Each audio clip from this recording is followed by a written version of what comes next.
I've linked the video in the chat.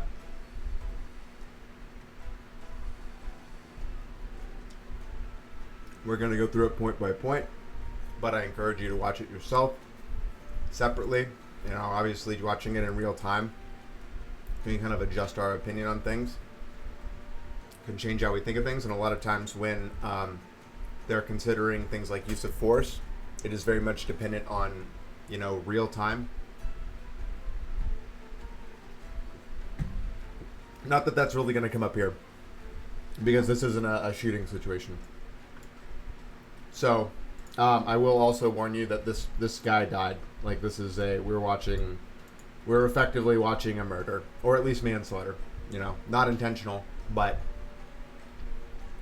through incompetence, through lack of training, it ends up being a murder. All right. I'm going to turn off my background music here, and we're going to go.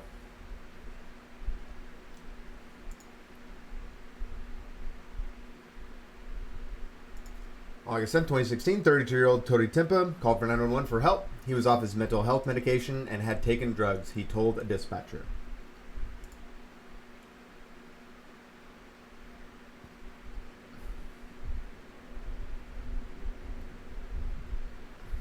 You got any name on him or anything? Just Tony's the only thing we can get. Help me! Tony! Hey, get on the ground. No, you're gonna kill me. I'm not gonna. You're gonna kill me. You're gonna kill me. Yeah. So first off, in case it's unclear, this is the person who called the cops. He called the cops on himself. He's on the ground now. We don't see him quite yet. So these officers are responding to himself saying he's off his meds, basically. Like, anyway. When Dallas police officers arrived, Timpa was already handcuffed by private security guards at a store on Mockingbird Lane. You know, I actually wonder if I should go through the reporting first. No, we should watch the video. Dallas Morning News recently obtained police body camera footage after a 3-year battle for the records and judges ruling in federal court. This happened in 2016.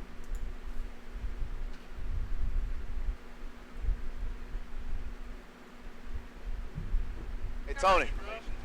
Tony. Relax, man. No. Get you some help, Tony. Relax, man. Stay down. Tony. No! Tony. Ah! Just keep him down. That's too much. Stop it. So he begins to flop around, you know. They will probably call this resisting. I think many cops would call this resisting. I don't consider this resisting. I just consider this being difficult personally. They get on top of him. You saw multiple men get on top of him. The controversial position they're talking about is called the prone position. So that's when he's face down with his arms behind his back. So you're kind of just resting on your stomach, basically. Not usually a comfortable position. And then on top of that, what they will usually do is someone will use their knee as leverage to put their weight on top of you, kind of near the top or center of your back, preventing you from being able to get back up. You know, if you can kind of get to your knees, you can, you know, if you've ever watched like MMA, you know, they want to get to their knees so they can use their legs and stuff, and it prevents you from being able to do that. So apparently there is now 13 minutes have passed in between what just happened and this. They didn't release the entire footage, so a lot of it ends up being boring anyway. So. All right. Hey, you're okay. You're okay. You're okay. So he's been on this prone position for 13 minutes. I don't know if you ever wrestled growing up. I had a stepdad that liked to roughhouse with me, and when I was a kid, I mean, I played things like football, for example. You know, you end up on the bottom of a pileup of 5 or 6 dudes. It's not a comfortable position to be in. Breathing becomes challenging, but it only happens for a few moments. These people have been sitting with him with a knee in his back while he's in the prone position for 10 plus minutes. I don't believe that he was actively wiggling and throwing himself around for that 13 minutes. And we're going to find out very quickly that was not possible.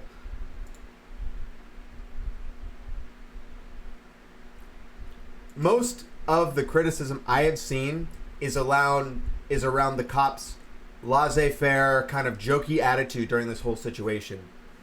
And I think it's an important thing to think about, but at the same time, realize that these cops, to them, this is something that they do all the time. Putting people in the prone position, getting on top of people, overpowering people, and just kind of forcing them into the ground with handcuffs on. This is all normal stuff that they do constantly. And they do this to people for long periods of time. Nothing feels odd or weird about it. On top of that, they've also zip tied his legs. So now his feet together using like basically zip tie like shackles. So he has like almost no leverage to try and keep himself up. Yacht club in Rockwall. That's close to 20. Will you let me go, please? Hey, Tony. I'm trying to help you out, man. Just relax. So he still seems to be in distress. He seems in pain. Again, the question is why are you still putting your knee in his back is the question. He doesn't seem like he's screaming, wriggling out. It's not necessary force. Officers attempt to place the handcuffs. By private security officers, they restrained him. So 2 private security guards handcuffed him because he was running around in the street, they said, supposedly. And they were scared he was going to, run into traffic. So they were replacing that with actual, real handcuffs. I think they end up using the zip tie cuffs. I'm going to try to change the cuffs. You see this man still on top of this dude. So this guy is still knees down on top of him. And then holding his shoulders forward. So really, this is not an insignificant amount of force. You don't have to worry about it once he's up. Yeah. He's not just gently leaning either. His knee, he's using his toes to balance, but that's it. I think it's some sort of registration. When asked about a Green Oaks cocktail and an apparent reference to a sedative used at Green Oaks Hospital, a private psychiatric facility in Dallas. Get a Green Oaks cocktail special? Yeah. That's what she said. So basically, I'm inferring that they're talking about, basically joking about him being a psycho, somebody mentally disabled, or somebody who belongs in an institution. He's not, by the way. We're going to find that out later. They continue applying pressure on his back. As they laugh and joke, he stops making sounds. Does that sound like somebody, you or I, can probably intuitively listen to this man? And even with very poor training, we could probably intuit that he's in significant amounts of discomfort. And if I was roughhousing with my little sister, I would probably at this point think I should probably lay off of her because I'm going to hurt her and then I'm going to get in trouble. Had him down like this because they had him just sitting down. He's like rolling. Like, rolling. And I was like, Schizophrenia. He definitely got kicked. So. They mentioned that he has schizophrenia. That's what he said, that he had schizophrenia. He said that on the phone. Hey, Tony, what'd you take? He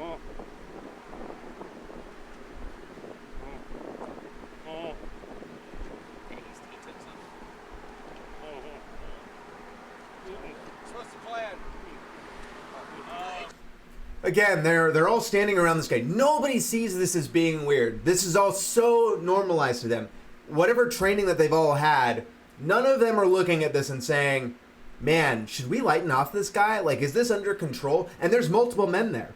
So it's not like if he did suddenly break out that they couldn't just kind of put him back down. I mean, there's several people there. What's an FIC out here, sir? We're going to, if they'll strap him to a gurney, one of y'all. Well, they can both ride in the back. I'll drive the ambulance. This is not, They're not really paying attention to him either. Again, they're just kind of laughing, they're joking around, they're kind of just faffing about, fucking around the way that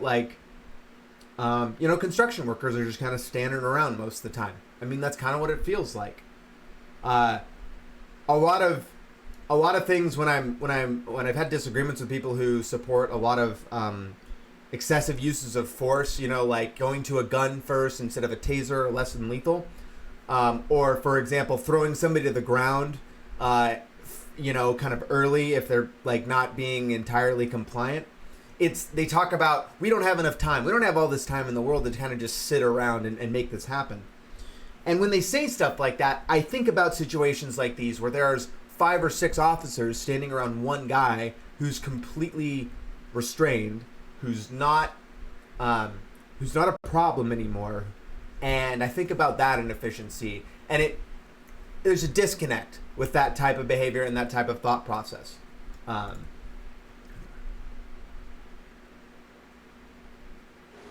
he was scrumming a little too much. You alright, bud? You gonna be alright? Is he acknowledging you more? I mean, we can see that his head is kind of moving in a kind of pattern, right? Like strained breathing, something that's maybe involuntary. So they're starting to become aware, hey, this is a problem. This is a moment where they could have saved his life had they taken this more seriously. Had they, again, had their training said, had they snapped out of their kind of fucking around, their kind of just jokey mentality, and if somebody would have snapped in their head and said, hold up, let's we're all fucking around, let's take this seriously, let's make sure this person is safe, because that's our job, is to make sure this person is safe. He called us to help keep him safe. Oh, I thought he nodded yes to your question. Tony. Tony. Tony. He's breathing. Tony. I'll make sure you're still breathing. Yeah. His nose is buried in there. I think he's still breathing. He just snorted. I think he's asleep. They think he did something like cocaine. Oh, he's just sleeping. This is insanely ignorant. There's really no excuse for this. Very bad training. Whatever they're doing in the Dallas Police Department, they apparently have no expertise in medical. I mean, like, in Seattle, it's a pretty major thing. Yeah, send a video. I probably won't get to it today, but probably maybe tomorrow. They clearly, in Seattle, we have all officers have like medical training because they deal a lot with homeless. It's a big problem here. As I understand it, it's also a significant problem in Dallas. I don't know why these officers are so clueless about basic medical training. Tony. It's inexcusable. Still has his knee on him. So they think that this guy is out cold. I'm going to review it off stream real quick. And we'll look at it after. Nice. Nice meme.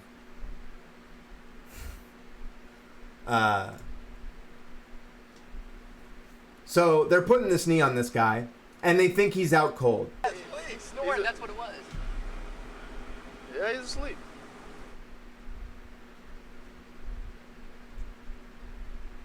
So now Tony. we have EMTs show up, Tony! and they're going to give him a sedative based on the previous experience of them saying that, hey, this guy's out of control, he's on drugs, and again, there's multiple people, they've got knees on their back. Time for school. Wake up. I don't want to go to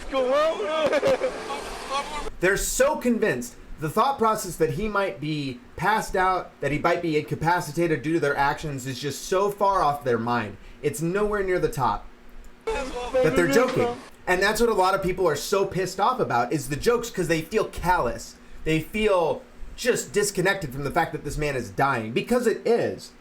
And it's inexcusable that this, again, like when it's not one bad cop, like whatever their process is, it's totally fucked that this could happen. First day, you can't be late. Tony. Again, they could say, oh, he's not responding to our jokes. He's not waking up. Maybe we should do something. Maybe we should confirm that he's not in significant distress. We bought you new shoes for the first day of school. Come on.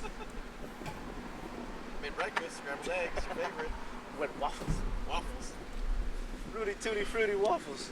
If he was asleep, we would probably be less mad. If this man was asleep, we would say, oh, these cops are just being, normal dudes. But he's not, because they didn't verify that. Yeah, This might wake him up. They're giving him a sedative. He just got quiet. all of a sudden, just whoop. The dark him. Oh, there he comes.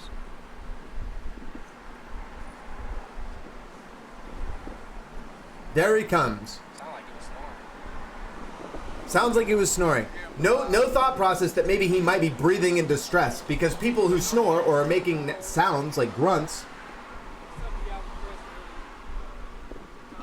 the Green Oaks cocktail, like Again, they're talking about the antipsychotropic, the sedative mix that they get. They're talking about it. They're connecting him to a mental institution, treating him like if he was in a mental institution, or that he had some sort of psychological problem related to that, he would be, this would all be acceptable. So now somebody realizes shit is fucking wrong. He's dead, is he? Nah, he just moved. Oh, okay. He's not dead, is he? Again, that's another thing people are really pissed off about because it seems insanely callous. Because he doesn't think that that's true. He legitimately thinks, why would 5 of my officers be standing around joking when a man is fucking dead? That's the mentality he's in. I think. But he doesn't, you can tell, he doesn't trust him. He's saying there's no way these people would do it. But what if they are? What if all these people have been standing around and this man just died in front of them? He didn't just die down there, did he? We see at least 6 officers here. I don't think he did. Is he breathing? 6 officers were here so that guy could have a knee in his back.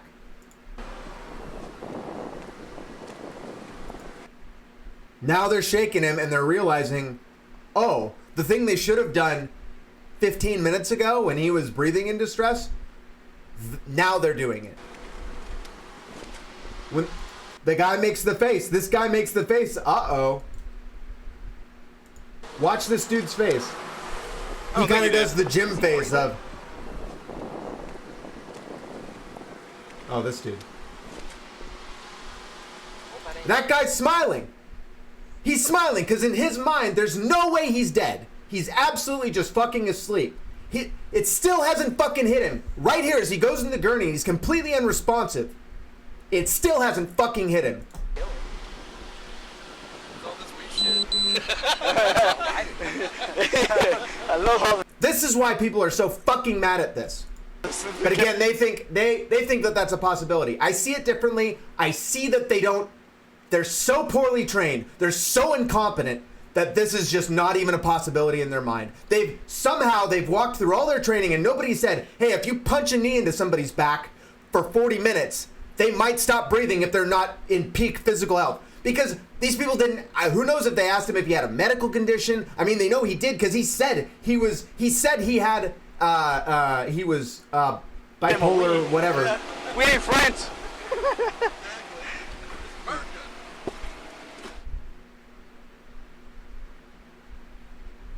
Now somebody does a real medical check. He's not breathing? Oh, shit. Fire. Oh shit is what he says. He ain't breathing, bro. We all put on some gloves when he's chest compressions. Fuck. He ain't breathing. So he was. Now they're starting to realize, uh-oh, did we just fucking kill this guy? That's gonna make my life kind of hard. But again, I think it still has not set in how severe what they just did, like what they did, that what they did caused him to die. It still has not set in. Fighting and then just gave up. Hey, I've got his mom on the phone, and she knows all this stuff. He's what? And the paramedics, here they are, calling it as it is. Here are the paramedics saying, hey guys, this guy's fucking dead. No, I just did a rudimentary check and he's fucking dead. He's dead. And that's where the video ends. So, also notice, he was pronounced dead right there at the scene. Notice that, because we're going to go over, so, again, just fast forwarding, basically the thing that killed him was having a knee in the back for 30 minutes or so. After they restrained him, after multiple people restrained him, this dude's knee in the back basically just fucking killed this guy. So now let's look at the response. Let's look at the reporting, because the Dallas News did some insanely good reporting on this, and I am so glad, because this is one of those situations that people absolutely could have gotten away with this, because this was attempted to be spun. So One muggy night on August 2016, Tony Timpa began to panic. A beefy redhead who grew up in Rockwell, the 32-year-old executive had driven his Mercedes to a seedy stretch of Mockingbird Lane to a parking lot of a porn store. He drives a Mercedes. Doesn't sound like somebody who isn't able to live in society. First sign. Not somebody who is at a mental institution. In less than an hour, he was dead. For months, what happened to Timpa remained a mystery to his family and his friends. A heart attack? A drug overdose? Murder? His mother immediately started asking questions, and she says she found herself stonewalled at every turn. An acquaintance of her son's contacted the Dallas Morning News seeking answers. The people who knew most about what happened to Timpa, the Dallas Police Department, won't say. So they went radio silent after his death. The news has spent more than a year examining it, blah, blah, blah. They've attempted to block the release of any information. But evidence, blah, blah, blah. Okay. They talk about other people who died. They talk about how, okay, so here's what we had, right? We see this person in distress. We see this person running around talking about how they did drugs. It's very easy to think that, oh, this is just some homeless person, some drug addict, whatever. Let's hear about this man. Let's hear about this man's life prior to this moment. Photos of the memorial service captured life frame-worthy moments. Jet skiing on a lake, driving a convertible, vacationing on the slopes. He'd gotten engaged to a girlfriend in the year before his death. In high school, he'd played center for the Rockwell Yellow Jackets varsity football team before attending Baylor University. He went to work for his father, Joe, at his trucking company, American National Logistics. I also wonder if it's possible that he had, we'll never check, but he could possibly had CTE. I've seen it, he had some sort of mental disorder. Who knows what caused it? Possible. Tony had married in his 20s, had a son and divorced. He moved to a shimmery glass high-rise near downtown Dallas and became director of operations at the trucking firm. He was a director of operations at a trucking firm. That's why he owned a Mercedes. He was a very high-up person. He was a productive member of society. He also had a mental problem, but he survived. He was functioning. But there were dark days. Timpa battled addiction to alcohol and drugs, his mother said, and had been in and out of rehab. Drug abuse and, mental disabilities, disorders are very connected. Very connected. According to police records, he was arrested in Garland in 2013 after he crashed his Chevy Tahoe. With blood in his eyes and alcohol in his breath, he told the bystander, "I'm going to jail, call my dad." He was convicted of a DWI the following year, according to court records, and sentenced to 18 months probation. So that's pretty bad, right? That's a sign. That's a lot of people's down moments is when they get the DUI, because DUIs are very severe. Often they are significant fines. Often they are, you lose your license for a specific period of time. One of his favorite childhood books was Peter Pat and the Policeman. So they talk about how he idolized police. That's really sad, but I understand that. When someone dies in a public place or in public custody, reporters often learn about it and tell the public. The media monitors records of police calls and listens to scanner traffic. The news also reviews bookings. When Timpa died, there was no shooting to report. His call to 911 was dispatched as a person in need of assistance. There were no reports of a homicide at 1720 the night he died. There was no booking report because he never made it to jail. So what they're talking about is how there really wasn't a lot of records created from this man dying that they normally would have. His mother, Vicky, said police initially told her that her son had a heart attack at a bar and died. Another officer told her that a policeman wandering down the street found him passed out by his car and then he died. So she gets mixed. You would hope that upon somebody dying in police custody, there would be a very, kind of like a military service or something. Hey, this is what we know. Like, this is all the evidence. Like, let's close this chapter out in your life.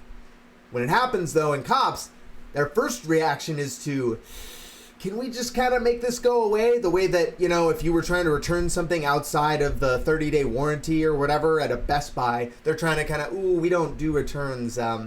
Sorry, it's against policy, so have a good day. Even though you're like, you spend thousands of dollars at this place, so they should just make a fucking exception. And they will, they will as soon as they get a manager. It's that level of like, maybe you'll just go away. She didn't believe any of it. She's seen her son's body at the morgue. There was grass in his nose, she said, and bruises on his arms. A woman at the morgue told Vicky to call Ambulance 47, the people who picked him up. So she called Dallas Fire Rescue Crew, who said, hey, call the police. We don't know. We picked up a dead body. As we saw, they pronounced him dead at the scene. 2 weeks after her son's death, Vicky Timpa filed the first request for public records at the Dallas Police Department, scrolling on the form, I want to know what happened. So this, if you've never done a public records request, I had to do a bunch for my cop shit. It's a lot of times it's just a basic form saying, hey, what's the date, what happened, where, and what do you want to know? And she just generically said, tell me what the fuck happened to my kid. At the same time, an anonymous tipster contacted the news asking a reporter to look into the death of a man he only knew by his first name. Possible one of those first responders, possible somebody at the morgue. I think that's likely. Who knows, though? It took more than a month of searching public records for the news to find police incident, blah, blah, blah. Complainant died by unknown means. So this is the record that the police gave to the government of this man's death.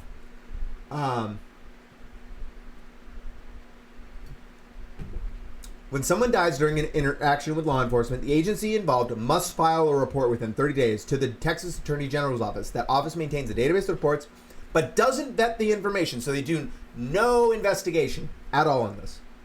They just take the police's word as is. So they obtained the copy of that. So this is what it says. The subject began walking into traffic, so the security guard tried to physically restrain him. A second security guard was driving by, saw the altercation, stopped.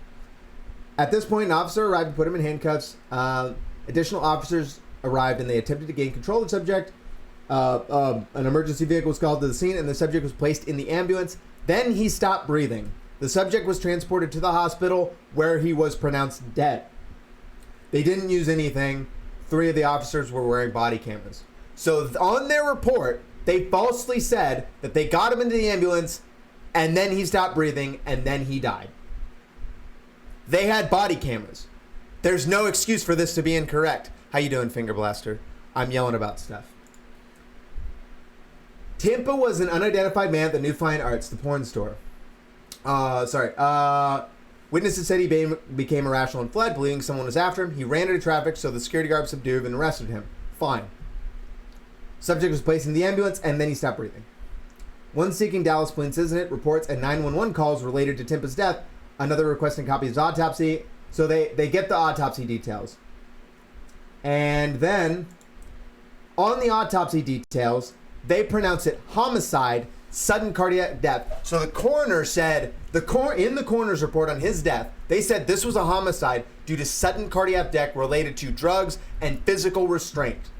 Again, this was evidence that the police had and could have used before writing their report. So she sues. This is 7 months after the news requested records from the Dallas Police and Attorney General's office forced the city to release one thing, a basic incident report with the bare facts. On August 10th, 2016, the complainant was involved in a disturbance and was contacted by witnesses. The complainant was handcuffed for his safety and until officers arrived. Was exhibiting erratic behavior and included aggressive and combative nature. Again, the aggressive, combative nature that we're talking about is this right here. You're gonna kill me! Him being on the ground, and then when they attempt to restrain him,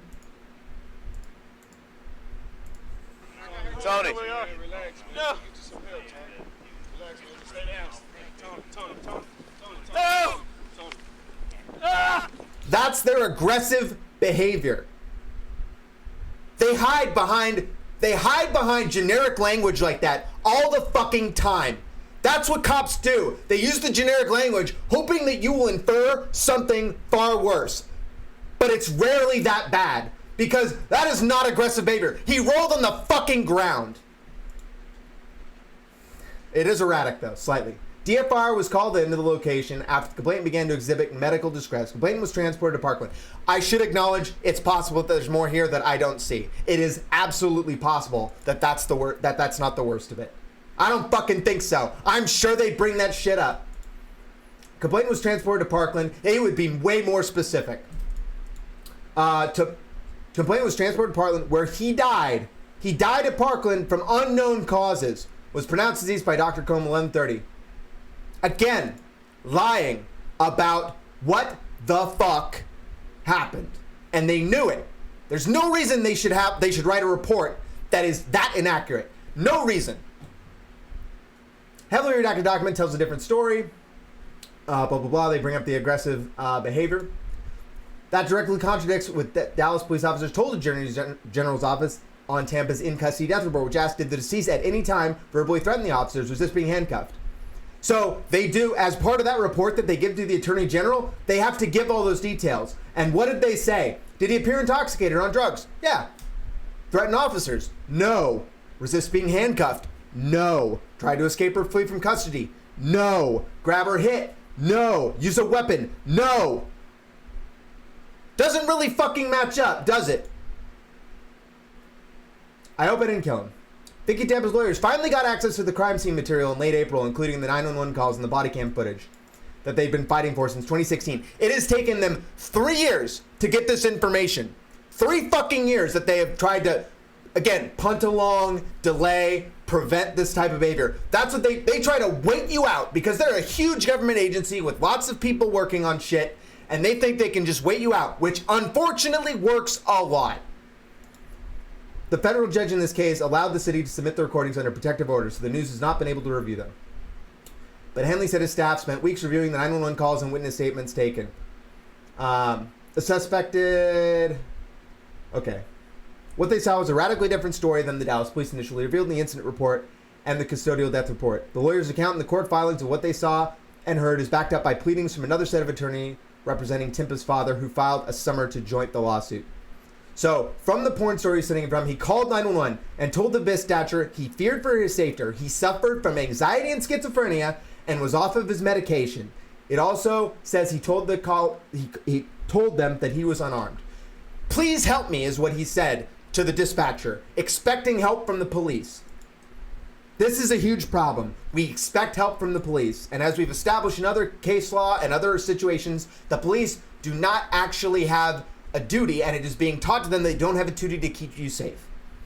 Maybe we need something different other than police. That's what I think.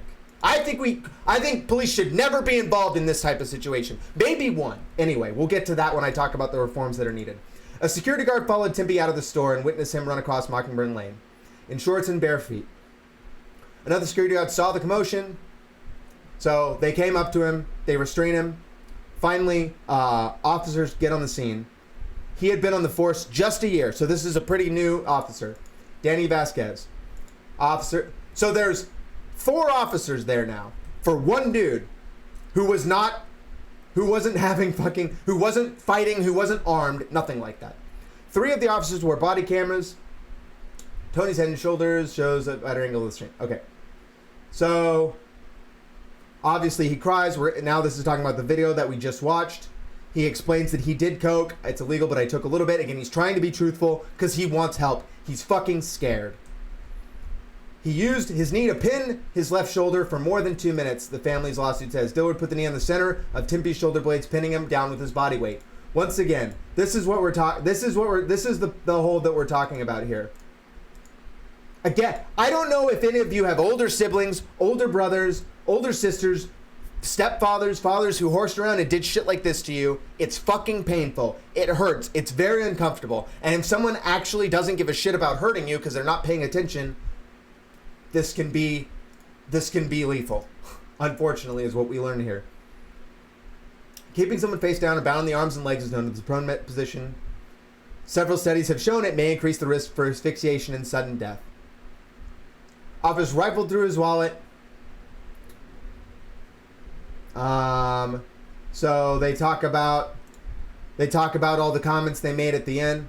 After 11 minutes of the officers holding him down, Timpa lost consciousness, the camera footage shows. The police quipped about waking him up and mimicked him again because they had literally no idea he was dead because they didn't even enter their fucking mind that they might be killing him because for whatever reason, nobody thought about that. So afterward, the reason we don't have apparently one of the officers turns his body cam off after that. Why? That's a great question. It's against it's against Dallas police policy. But that was the first thing he thought to do. No, I'm a capitalist for sure. I might be a Dem sock, but I'm definitely a capitalist. Absolutely. 100%. I'm more limited, closer to the libertarian world, but I think we need cops. I just don't think we need very, very many. And I think they should be better trained. I think they should be better trained and better paid because we should require them to be better than this.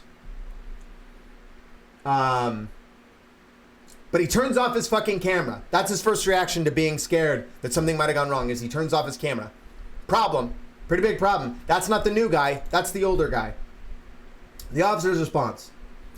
So the Dallas police and city Attorney's Office and officers involved in Timpa's death declined to comment for this article, citing pending lawsuit. Of course, they're not going to talk about it because the lawsuit's still ongoing.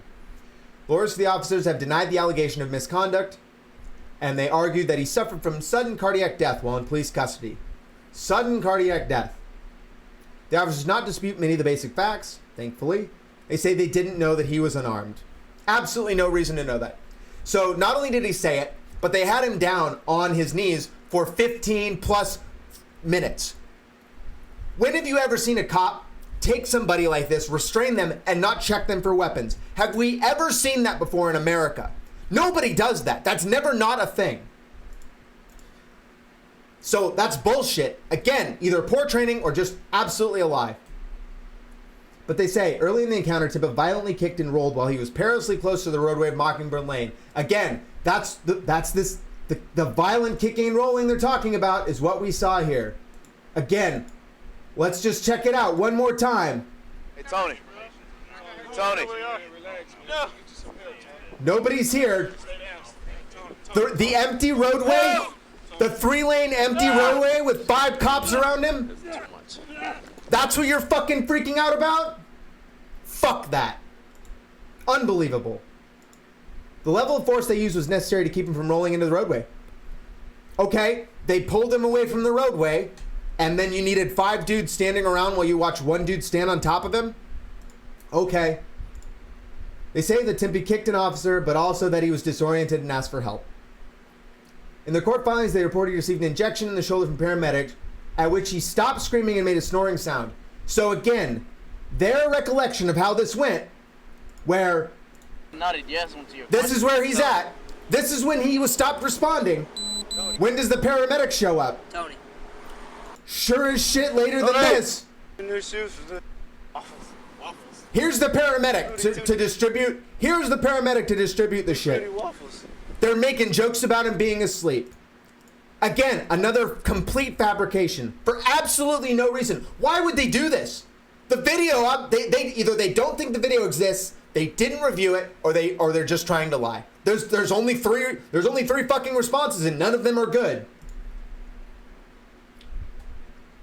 Dallas County First Assistant District Attorney Mike Snipes told the news in an emailed statement, "Our investigation of the case revealed some concerns with the cause of his death." That's a fucking understatement of the year. The district attorney's office contacted Timpa's family and father provided additional case information. The case will be presented to the grand jury at the end of the year. So that's where we're at. 3 years later, this finally comes out. So how do we fix it? How do we change this? First off, as I've said a number of times, officers should be looking to use the minimum level of force required to detain somebody. What is the minimum level? Well, it does require judgment. And that's why we should be training people to use minimum effort.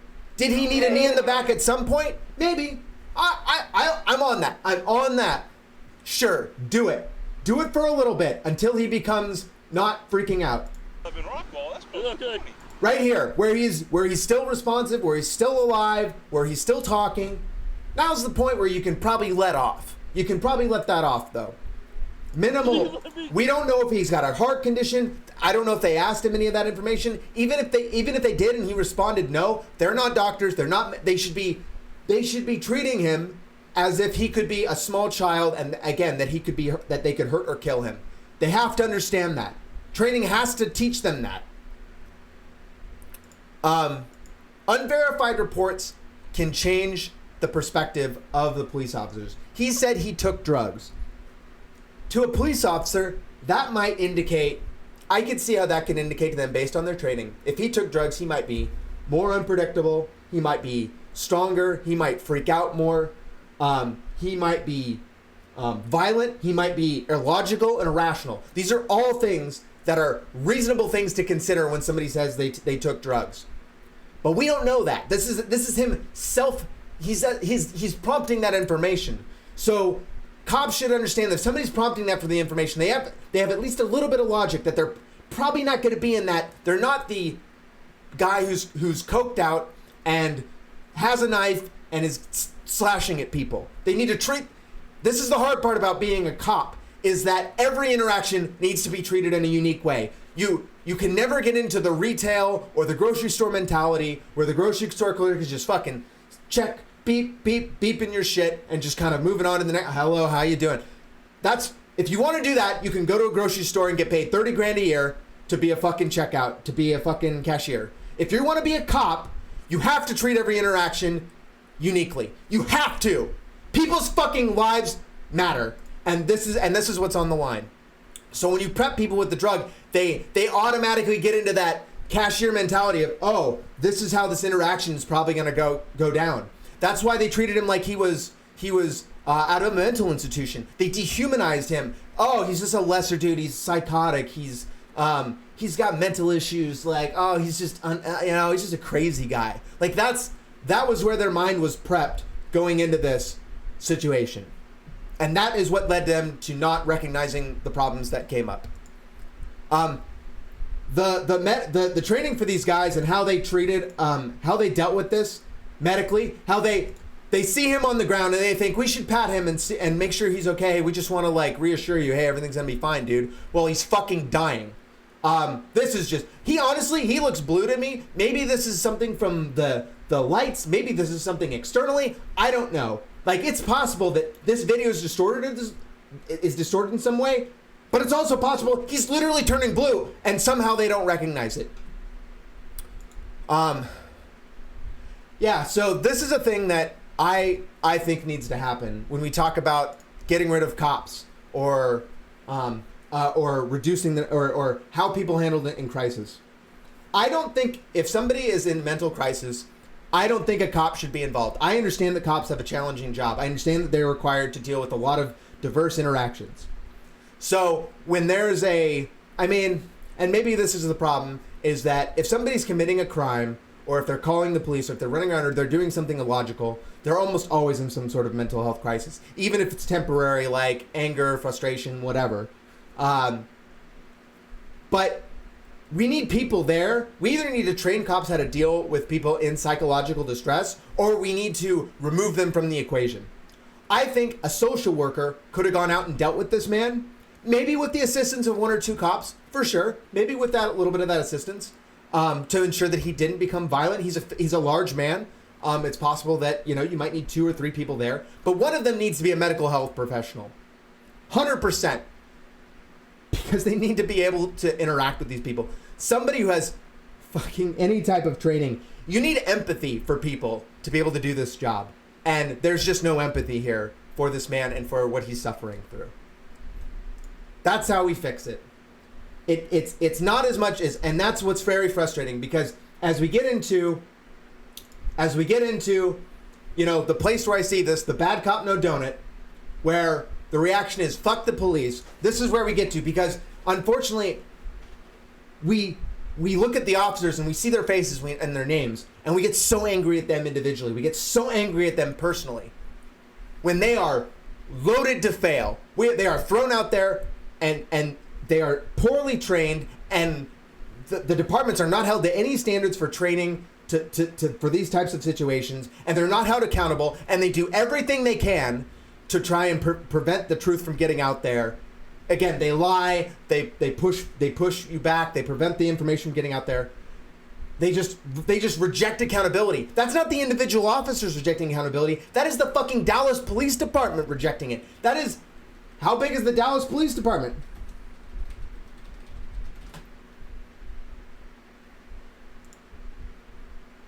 Dallas Police Department is 200 fucking people. That's a lot of fucking people. City of 1 million people. Oh, sorry. 3,000 officers and 500 civilians. 3,500 people are actually stopping this from are preventing this information going out against this guy's mom and his fucking dad, just trying to figure out what the fuck is going on. So it's hard for me when I'm in here, when I'm reading about the bad cop no donut stuff. I understand the frustration with the individuals, but they were set up to fail by the department. Anyway. Okay. So I'm going to put the links to the video in my fucking chat. Is there anything else I should talk about here? Is there anything else I think I fucking covered it. I think I got the fucking venom out of me for today. Somebody showed me that yesterday, and it was just unbelievable to me. Like I said, this is why I have to keep streaming, because what I'm doing now is what I did for my coworkers and what I do to my wife. And neither of them can do it for 50 minutes for as long as I want to yell about it. So, and the EMTs, you know what? Actually, that fucking EMT also deserves some fucking blame, because why would they give him a sedative when he was fucking totally passed out? That's just crazy.